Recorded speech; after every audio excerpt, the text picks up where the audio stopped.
Okay, so for our lesson today, we are going to be learning about the life cycle of a flowering plant, okay? So we're going to be learning about all the stages of the plant as it grows. Just like you, these plants are going to get bigger as they grow older, and so are you. So we're going to talk about more detail about when the plant starts as a tiny little seed, then grows all the way to be a big plant with a flower on top. That's why it's called a flowering plant, okay? So the next slide, let's see what we're going to see first.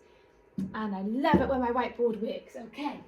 So this is the life cycle of a plant, a flowering plant. And what they've done is rather than show it to us in one big line, showing the step by step, the reason why it's called a life cycle is because it almost goes round and round in a circle.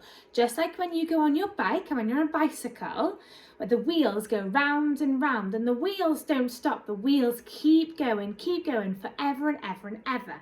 And this is why they have drawn the life cycle in a circle to show that this isn't the start and the end. It will keep going. But what we need to know is that at different stages of the life cycle, something different happens to the plant, okay? So at the top, we've got a seed. There's the little bean. Now this is a bean plant, so they've got the little seed here, and it's got a little green shoot coming out of it, it almost looks like a little insect almost coming out of the seed, okay?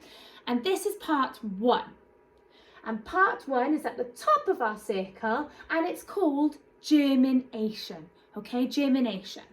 Then if we go on to the next part of our clock, okay, so we're going round the circle, the next station is number 2, and it's the roots. And you can see by the picture that this bead now, it hasn't just got one little sprout coming out, it's got lots underneath it, and that's called the roots, when the plant is starting to grow its roots.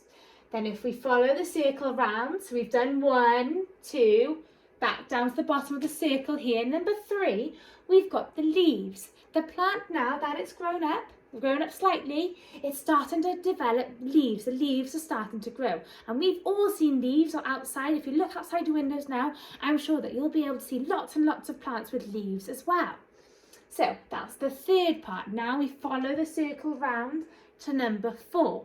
And number 4 is when the plant is flowering, meaning that the big colourful flower that you see is now growing, it's now started to grow. So that's the next part. If it was fruit, the fruit would then start to grow. But this one's a flowering plant, meaning that rather than fruit, we'd see the flower, okay? So the flowering plant, then they've started to flower, and that's at step 4, okay? Step 4, and then we go to our last stop, which is number 5, and that's seed dispersal. So sometimes when you have your flowers, okay, so you've got the flower and you've got the flower head, so imagine I'm the flower head, okay, when the flowers bloomed and it's all beautiful, but then winter starts to come again, the petals start to fall off, the plant begins to die. And what happens is that those seeds that the flower has on them, the flower's covered in seeds, they'll almost send the seeds off just like the tiny seed, and the seeds will fly off into the wilderness to start their own seed themselves, to become their own flower.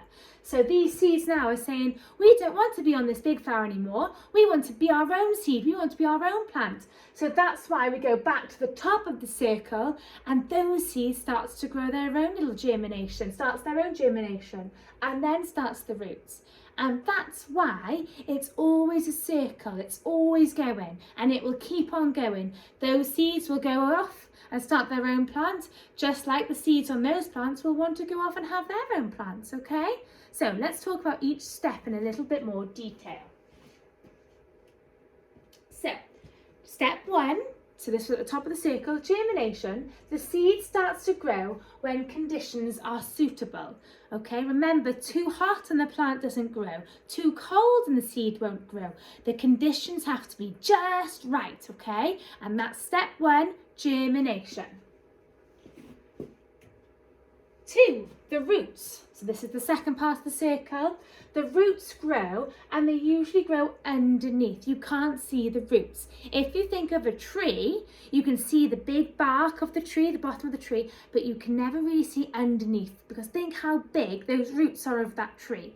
And it's just like the flowers. You only see the stems and the pretty flowers and the pretty petals, okay? You don't really see the roots underneath. That's why they're usually underground, underneath the soil. Step 3, the leaves.